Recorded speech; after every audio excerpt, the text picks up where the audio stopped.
The Sultanate of Oman is a fabulous land full of surprises, a splendid example of original Arabia, from the Strait of Hormuz to the southern Dhofar. Up until the 1970s, the third largest country in the Arabian Peninsula was only accessible by various caravan routes. It has an abundance of mysterious desert towns and splendid palaces.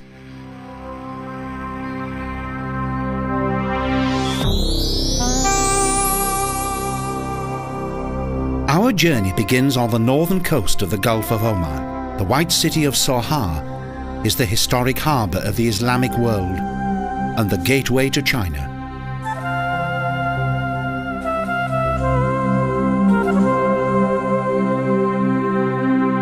The city is still guarded by the white Sohar Fort, a mighty four-storey building that dates back to the 14th century.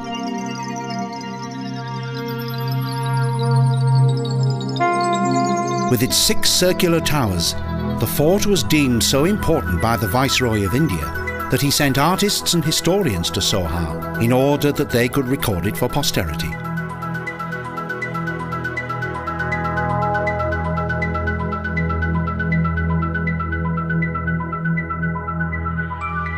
From the wall, there's a wonderful view across both terraces and towers.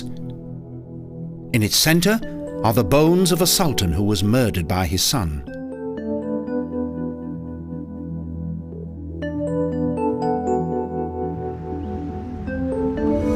It was from here that trade with Africa and the Far East was transacted, trade that brought unexpected wealth and influence. Life is calm and peaceful, and each morning the small fish market on the edge of the city is the meeting place of those who combine the sale of fish with local gossip. Here, fishermen bring their daily catch, clean it and prepare it for sale for just a few paisa. The mood is good, and the people here are content with their lives.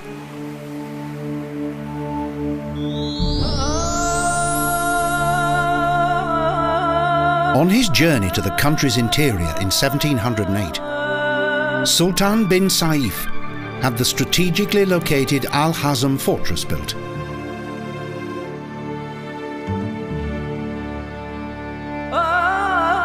In 1711, prior to his election as the Imam or political ruler, the fortress was designed to provide protection for his family.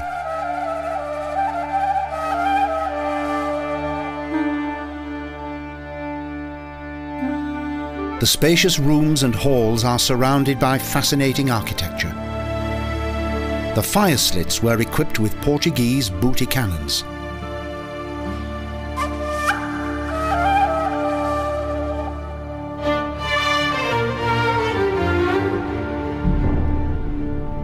As a result of his official duties, Sultan bin Saif transferred the capital from Rostak to Al-Hamra because he wanted to control the coastal area as well as the country's interior.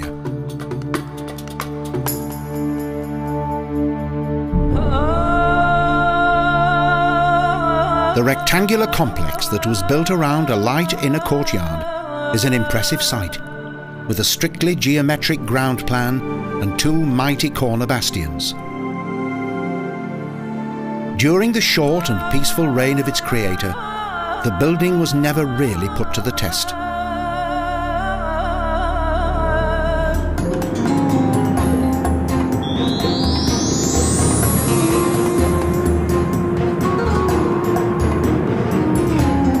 Hot springs with temperatures of 40 degrees centigrade have also made the oasis town Rostak famous.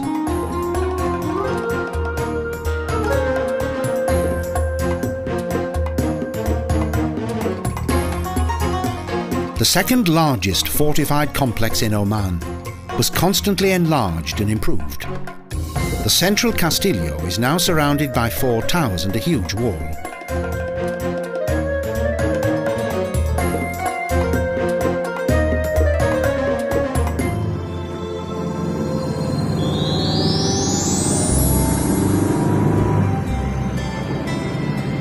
The next leg of the journey travels through the Hajar Mountains that extend for almost 600 kilometres from the Musandam Peninsula in the north to its eastern sections. They are also known as the Oman Mountains and divide the coast from the inland. An isolated and rugged landscape with only a few routes to the coast. Oman covers around 300,000 square kilometres and is one of the most sparsely settled countries in the world, with only 1.5 million inhabitants.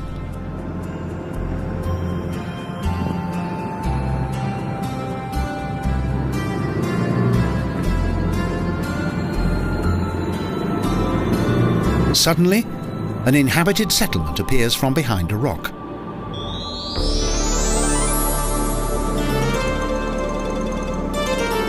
The name of the Nakhl oasis originated from the word al-Nakhil, that means date palm in Arabic. Palm gardens have been in existence here since pre-Islamic times.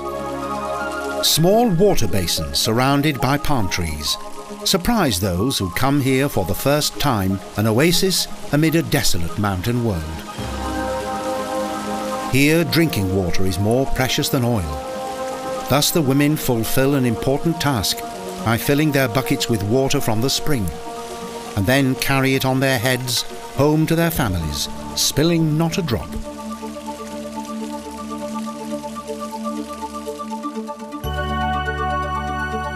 The Nakhl fortress is located on a rock at the foot of the mountain of the same name, Jebal-Nakhl. Both walls and rock form a complete architectural whole.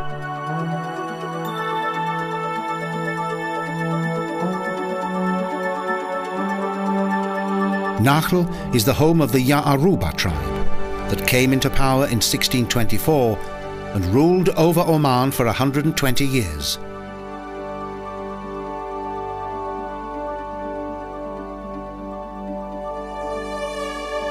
With its own well and spring and ample storerooms, in times of siege, Nakhl was totally self-supporting.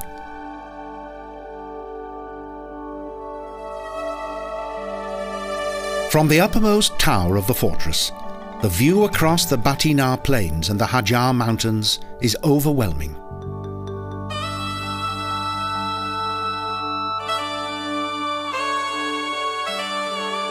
Over the centuries, a total of 6 large fortified towers defended the fortress from many a siege.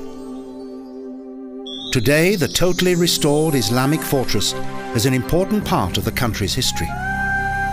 Since 1970, the capital of the Sultanate, Muscat, has been transformed into a modern metropolis with new Arabic architecture. Naturally, this splendid mosque is an expression of both wealth and power. Golden domes and artistic stone carvings indicate Rajasthan influence.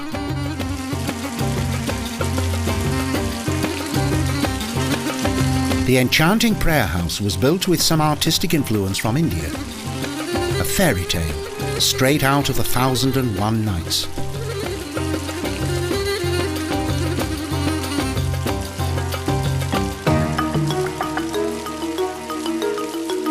This splendid mosque is in the area of Muscat that extends for 60 kilometres along the coast and is known as the newly designed capital area.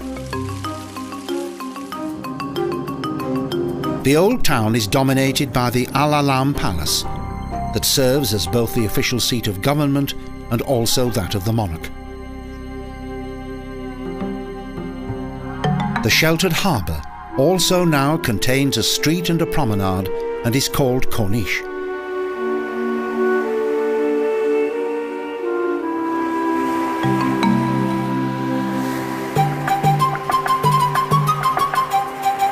Corniche also contains the main entrance to the Matra Souk. The city's oldest market is still popular with both young and old alike and is not just a tourist attraction.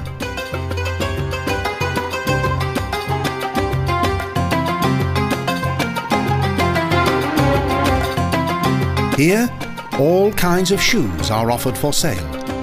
and also local as well as imported goods from around the world, get proficiently examined and selected.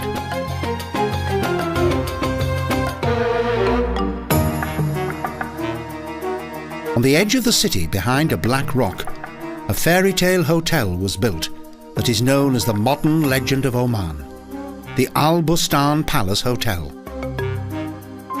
Prior to the construction of this 9-storey luxury complex, there was once a fishing village on this site.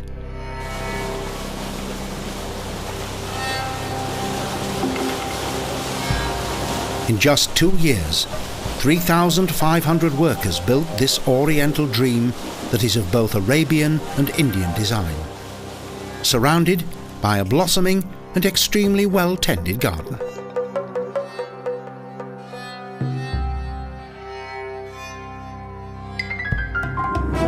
The journey leads further inland, along the Jebal-Akhdar that separates the eastern Hajar Mountains from those in the west.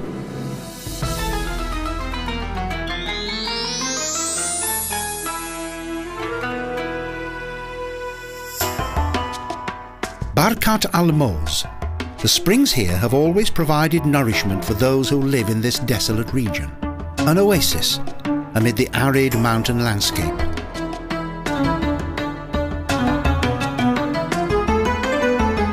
The houses are traditionally made of clay, a material that can be found everywhere in nature. When soaked with water, it is easy to work with, and in the heat of the sun it sets hard and firm.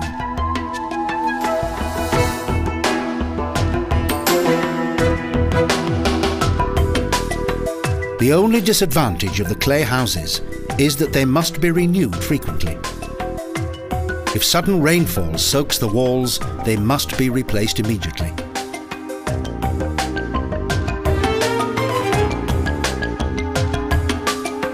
Failure to do this could result in collapsed walls and even the entire building, and then it would have to be completely rebuilt by the same principle.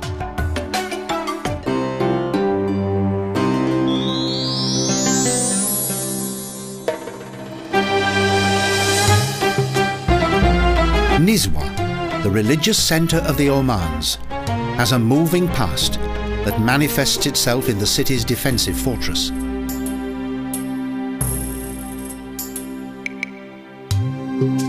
Until the 12th century, Nizwa was the capital of the Desert State of Oman. Even today, this oasis city and trading metropolis has lost none of its former importance.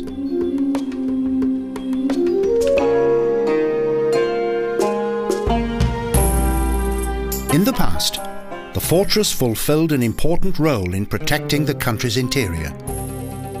Today, its lavish and well-restored rooms radiate tranquility.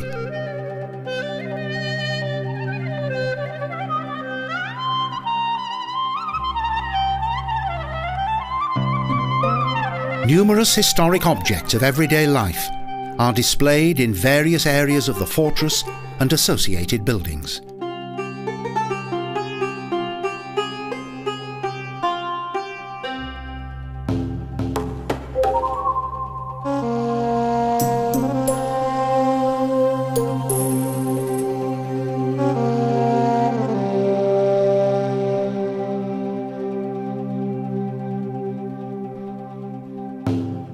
There is a charming, oriental atmosphere in the silent, shady courtyards.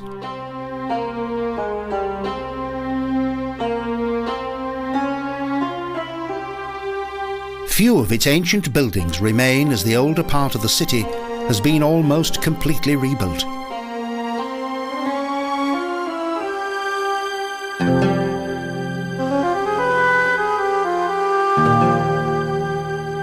Nizwa's picturesque markets offer a large variety of goods.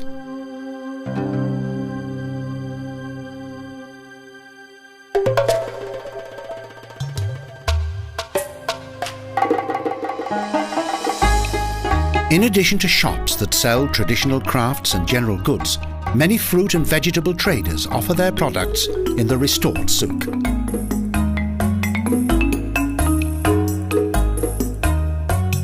In the eastern souk, time seems to have stood still.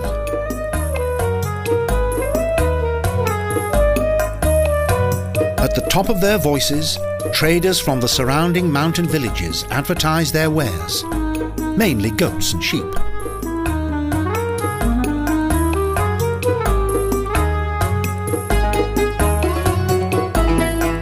The renovation of the buildings that took place in 1994 changed the face of Nizwa, but it has retained its old charm and also its minaret.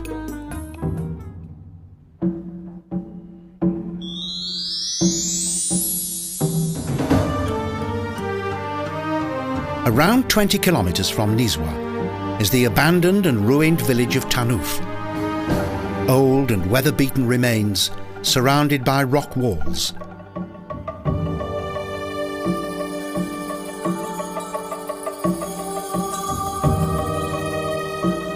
Tanuf was once the home of Suleiman bin Himyar of the Bani Riyam tribe. He called himself Lord des Jebal-Akhdar and fought against the ruling sultan.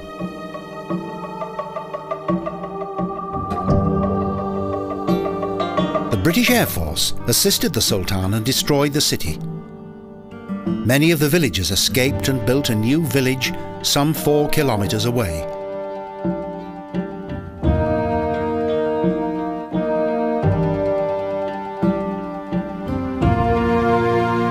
With the destruction of Tanuf, the last bastion of the rebellious followers of Talib and Ghalib bin Ali was also destroyed, and the rebellion against the monarch in Muscat was quashed.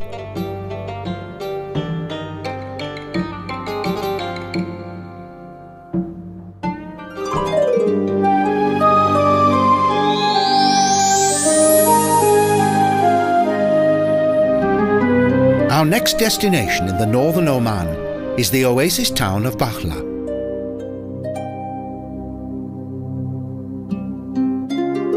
An impressive fortress looks over the town. It is thought that in pre-Islamic times, a small complex once stood here. In 1610, the Imam Tamar built one of the largest fortified complexes in Oman. Bricks are laid over the foundations of natural stone. It also has several towers.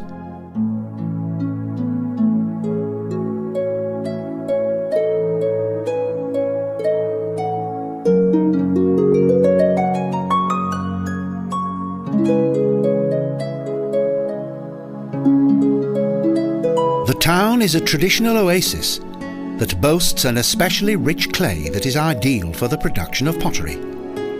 Thus, Bakhla has become a centre of pottery.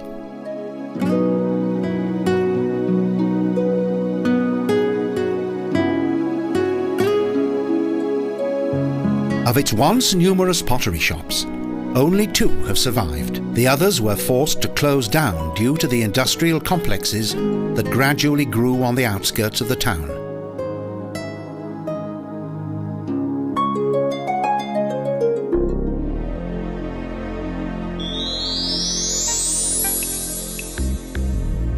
Al-Hamra.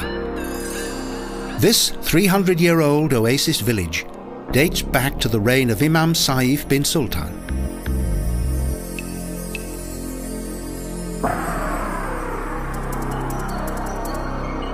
At the end of the 17th century, members of the Abriyin Tribe settled here, the descendants of whom still live in the Jebal-Akhdar Mountains.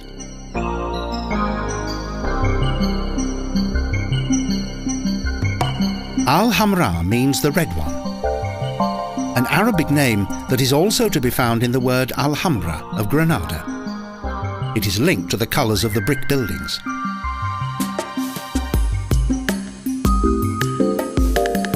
Military towers protect the town, and the wonderful view into the valley below gives the impression that time stopped here many centuries ago.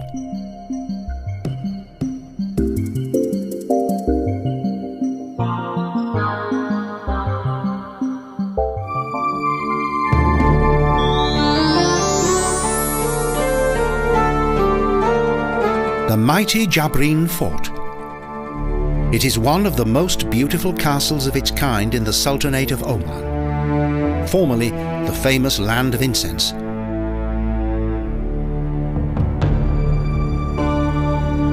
The owner of this splendid building, that is more like a palace than a fort, was the noble scholar Imam Saif Bin Sultan. In 1670, he moved his government headquarters to Abriyin.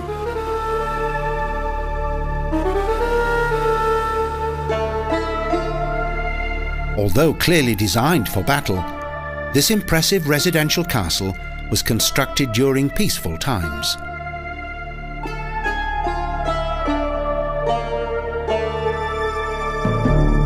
The interior of the castle, with its furnishings and everyday objects, gives a strong impression of the way of life of its former occupants during this historic epoch.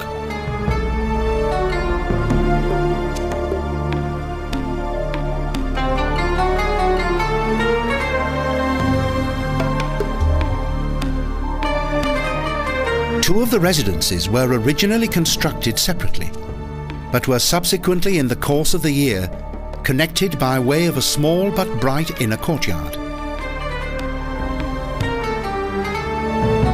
Less strategic, but extremely attractive, is the view from the top of Abriyin Fort across the surrounding country.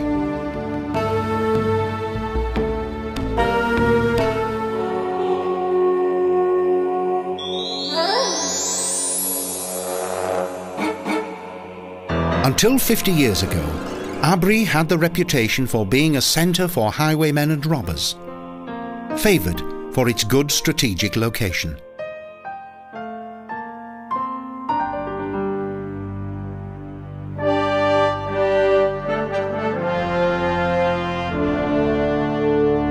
The once strongly fortified town on the hill is now abandoned and has fallen into decay.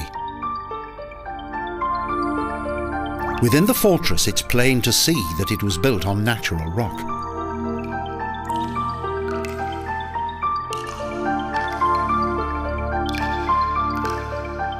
It's still possible to see the impressive remains of houses and alleys that, until relatively recently, were full of life.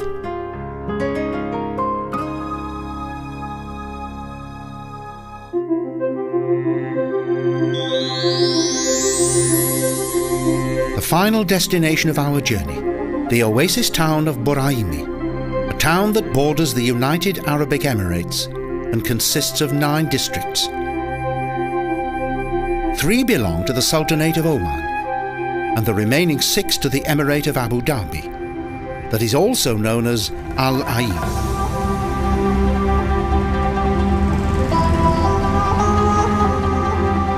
At the beginning of the 19th century, the Saudi Arabian Wahhabites took control of the oasis and enlarged the fort. From there, they wanted to spread their doctrine across the whole of Oman.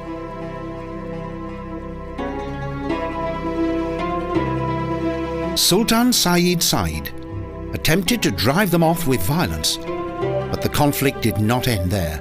First, an alliance with the Sheikh of Abu Dhabi brought peace.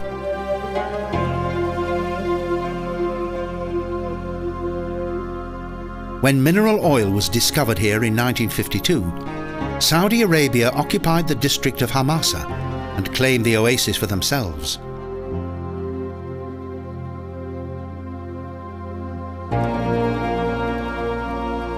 The central part of the oasis exudes calm and makes it easy to forget that in 1955 the Saudis were forcefully removed from this area.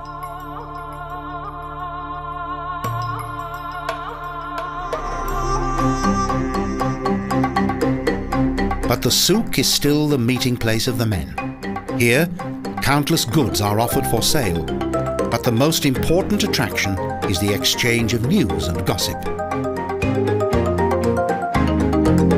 Within the cool corridors of the market, vegetables and legumes are offered in bags, and also fresh fruits and vegetables from the surrounding plantations.